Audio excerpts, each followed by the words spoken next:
"Uncle, Mommy said I shouldn't let anyone touch me there," little Sky told her uncle, clinging tightly to the lollipop in her tiny hand. Zack, her 26-year-old uncle, smiled and said, "If you tell your mother, I won't buy you lollipops or any other treats again." "Do you want that?" Sky shook her head. She was only 8 years old when Zack, her mother's brother, first visited them after completing his national service. Sky loved Zack, and he had become her favorite uncle, always bringing her gifts and playing with her. But this time, Zack's visit was different. He had changed, and Sky felt scared around him. He would buy her cookies and sweets, but then he would call her into his bedroom when her mother, Becca, left for work. Becca, a single mother and a nurse, trusted Zack to take care of Sky. She didn't know that Zack had bad intentions. One day, Zack called Sky into his bedroom and said, "Touch me there, and I'll give you a cup of ice cream." Sky's heart was racing. She said, "No, I don't want to touch it," and ran out of the room, crying. Zack had threatened Sky, saying, "If you tell your mother, I'll hurt her." Sky loved her mother and didn't want anything to happen to her. So she kept the secret to herself. But Sky was not herself anymore. She had lost her appetite and was always scared. Becca noticed the change in Sky but didn't know what was wrong. Sky felt trapped and alone. She didn't know who to turn to for help. She wished someone would save her from her wicked uncle, who was ruining her life. Becca was very busy with work and didn't notice the problems. If she had paid closer attention, she would have seen that Sky was getting thinner. Sky was very scared of Zack and would run away whenever she saw him. But no matter where she hid, Zack always found her. One day, Sky was watching TV in the living room when Zack came to her. She said, "Uncle, please," as tears filled her eyes and ran down her cheeks. "Please, it hurts," she cried, but Zack didn't feel sorry for her. When Becca came home from work that evening, she was shocked by what she saw. Sky was lying on the couch, weak and breathing fast. Becca screamed and rushed to her daughter, trying to take her to the hospital because she had a high fever. But Zack convinced her not to go, saying it might just be a fever that would go away with medicine.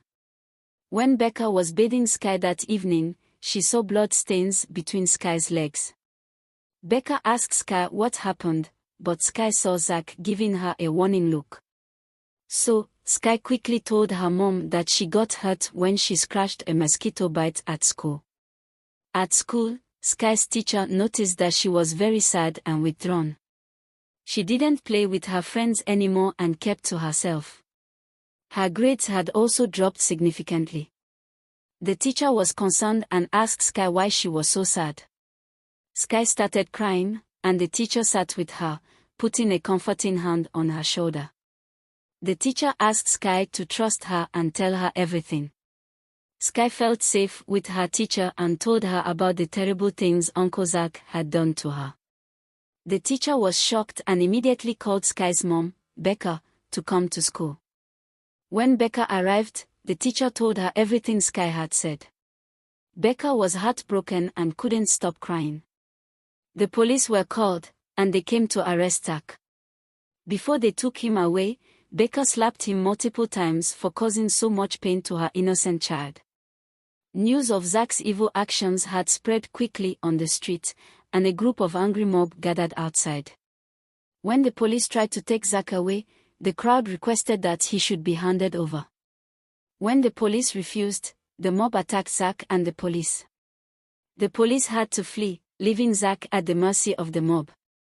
They wanted nothing but to incarcerate him so no other young girl can fall victim in his hands, and that's exactly what they did to him before finally taking him to the police station, drowning in the pool of his own blood. When Sky was released from the hospital, Becca took her home and quit her job to spend more time with her daughter. Becca decided to look for a new job that would allow her to stay home with Sky. This is a lesson to all parents. Pay attention to changes in your child's behavior. Sky's teacher noticed changes in her behavior, such as withdrawal and sadness. Parents should be aware of similar changes in their child's behavior. Communicate openly with your child. Encourage your child to talk to you about their feelings, fears, and experiences. Create a safe and non-judgmental space for them to open up. Teach your child about boundaries and consent. Educate your child about their body autonomy and the importance of saying no when they feel uncomfortable. Trust your child's instincts. If your child expresses discomfort or fear around someone, take their concerns seriously and investigate further. Don't leave your child alone with someone you don't trust.